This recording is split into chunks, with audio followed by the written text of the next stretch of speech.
50 কোটি টাকায় ভবন নির্মাণ শেষ, এখন সেটি ফেলে রেখে বাংলাদেশ পেট্রোলিয়াম কর্পোরেশন বিপিসির প্রধান কার্যালয় চট্টগ্রাম থেকে ঢাকায় স্থানান্তর চায় সংস্থাটি। এ নিয়ে চিঠি চালাচালিতে ক্ষুব্ধ ব্যবসায়ীরা। সব জ্বালানি স্থাপনা এবং আমদানি কার্যক্রম চট্টগ্রামে, তারপরও এমন প্রক্রিয়া অযৌক্তিক বলছেন তারা। সিলন টি রপ্তানিতে শীর্ষে।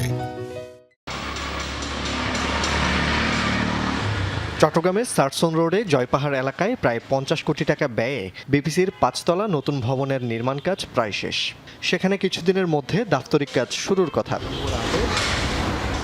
কিন্তু নতুন ভবন ফেলে রেখে বিপিসির সদর দপ্তর চট্টগ্রাম থেকে ঢাকায় স্থানান্তরে 17 জুন খনিজ ও জ্বালানি সম্পদ বিভাগে চিঠি দিয়েছেন বিপিসি চেয়ারম্যান। বিপিসি চট্টগ্রামেই থাকবে বলে গত 29 মে শীর্ষ ব্যবসায়ী নেতাদের আশ্বাস দিয়েছিলেন অর্থমন্ত্রী। এর মাত্র 18 দিন পর বিপিসি চেয়ারম্যানের এমন চিঠিতে ক্ষুব্ধ ব্যবসায়ীরা।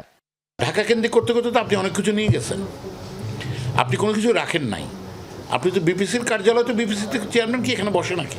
আপনারা দেখেন, এখান থেকে বিপিসি চলে যাওয়ার জন্য প্রস্তুত হচ্ছে, টি-বোর্ড চলে গেছে, আর তার আগে অনেক কিছু গিয়েছে এখানে।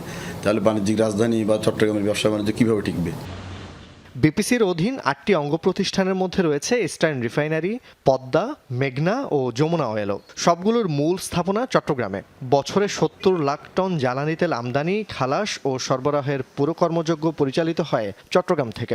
তারপরও প্রধান কার্যালয় ঢাকায় স্থানান্তর হলে বহুমুখী জটিলতা সৃষ্টির শঙ্কা ব্যবসায়ী এবং এই সেক্টরের সাথে জড়িতদের। এটা যদি বাণিজ্যিক রাজধানী হয়ে থাকে তাহলে তো হেড অফিসগুলো এখানে আসার কথা, এখান থেকে ওখানে চলে যাচ্ছে। এটা হচ্ছে জাস্ট নামের সাথে একটা মস্করা বা তামাশা করার মতো অবস্থা। নিজস্ব ভবন তৈরির পরও যদি স্থানান্তর করা হয়, আমি মনে করব কী হবে, জাতির অর্থের অপচয় হবে। আমরা যারা তেল সেক্টরে কাজ করি, শ্রমিক কর্মচারী, এটা আমরা মেনে নেব না, এবং চট্টগ্রামের সচেতন জনতাও মেনে নেবে না, এবং সরকারও মনে এটা করবে না। বর্তমানে বিপিসির প্রধান কার্যালয় চট্টগ্রামে হলেও প্রতিষ্ঠানটির চেয়ারম্যান ও ঊর্ধ্বতন কর্মকর্তারা বছরের বেশিরভাগ সময় থাকেন ঢাকার লিয়াজো অফিসে। চট্টগ্রাম সফরকে ভ্রমণ উল্লেখ করে বাড়তি ভাতা গ্রহণ নিয়েও প্রশ্ন উঠেছে অনেকবার।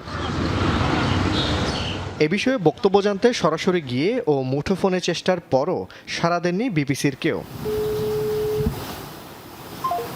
জোবায়েত ইবনে শাহাদাত, যমুনা নিউজ, চট্টগ্রাম।